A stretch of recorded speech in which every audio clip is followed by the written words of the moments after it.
जय श्री राम दोस्तों, कैसा सभी लोग। आज मैं दोबारा से नई स्टोरी लेकर आ चुका हूँ। मैं आशा करता हूँ आपको स्टोरी पसंद आ रही है। चलो इसी के साथ आज की स्टोरी को शुरू करते हैं।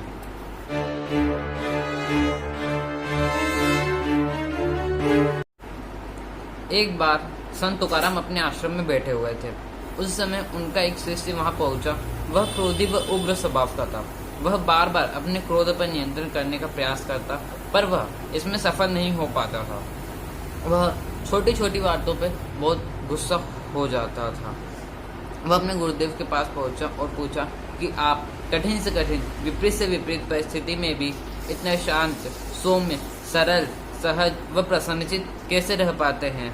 आपको क्रोध क्यों नहीं आता? आप कभी अशांत क्यों नहीं होते? आप कभी उग्र क्यों नहीं होते? आप हमेशा इतने प्रफुल्लित कैसे रह पाते हैं? इसका रहस्य क्या है गुरुदेव? आप मुझे बताइए। तुकाराम जी बोले कि मैं सब इसलिए कर पाता हूँ क्योंकि मुझे तुम्हारे बारे में रहस्य पता है। शिष्य ने कहा, मेरा मेरा कौन सा रहस्य जो आपको पता है? तो संत तुकाराम ने अपने चेहरे पर शिकंजी लाते हुए कहा कि अगले आने वाले 7 दिनों में तुम्हारी मृत्यु हो जाएगी।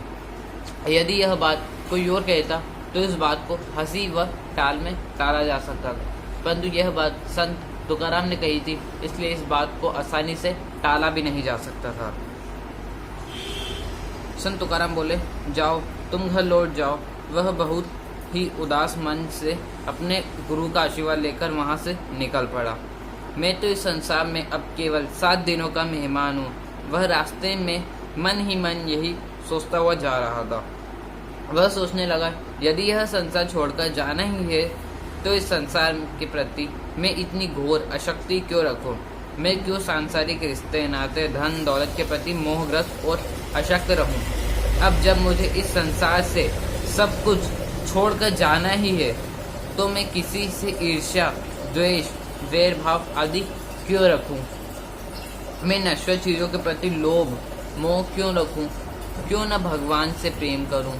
मैं क्यों न सबसे प्रेम व से का व्यवहार करूं? मैं किसी से नफरत व घृणा क्यों करूं? सच्चे मन से ऐसी भावना करते करते उस शिष्य के मन से सारे काश्य कल्प मिट गए। उसी समय से उस शिष्य का स्वभाव बदल गया।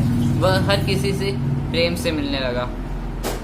जिस किसी के प्रति भी उससे अनुचित व्यवहार बन पड़ता था, उन सब से उसने माफी मांग ली। वह अब किसी पर क्रोध नहीं करता। वह भौतिक शरीर व भौतिक जगत की नश्वरता, क्षणभंगुरता व बार बार स्मरण करते हुए, विचार करते हुए वह ईश्वर की स्मरण गति को ही श्रेष्ठ मानता हुआ सच्चे मन से ईश्वर का ध्यान भजन करने लगा। अब वह बेकार की बातों में समय नष्ट न कर के बजाय ज्यादातर समय ध्यान और पूजा में लगाता। अपने जीवन में किए गए पापों के लिए सच्चे मन से प्रायश्चित करने लगा। जिन लोगों से कभी मन मुटाव रहा हो या किसी का भी उसने जाने अनजाने दिल दुखाया हो, उन सभी से सच्चे हृदय से माफी मांगने लगा। क्षमा मांगते मांगते और पुनः अपने जीवन की जिम्मेदारियों को पूरा व प्रभु स्मरण में लीन हो जाता है। ऐसा करते करते 7 दिन आ पहुँचे। आज तो मेरे जीवन का अंतिम दिवस है। आज तो मैं मृत्यु होने वाली है। ऐसा विचार करके उसने सोचा कि मृत्यु से पूर्व क्यों ना मैं आज अपने गुरुदेव के दर्शन करूं। यही सोचकर वह संत तुकाराम जी के पास पहुंचा। उनके चरणों में उसने सादर शीश नवाया और बोला, गुरुदेव, आज मेरे जीवन का अंतिम दिवस है। आप मुझे आशीर्वाद दीजिए जिससे कि मैं शांतिपूर्ण इस संसार को त्याग सकूं। संत तुकाराम जी बोले, मेरा आशीर्वाद तुम्हारे साथ हमेशा रहेगा। शतायु भव। गुरुदेव के मुख से शतायु सुन के वह आश्चर्यचकित रह गया।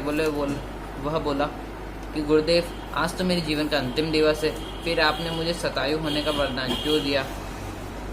तुकाराम जी ने कहा, अच्छा, तुम यह बताओ कि पिछले 7 दिन कैसे बीते?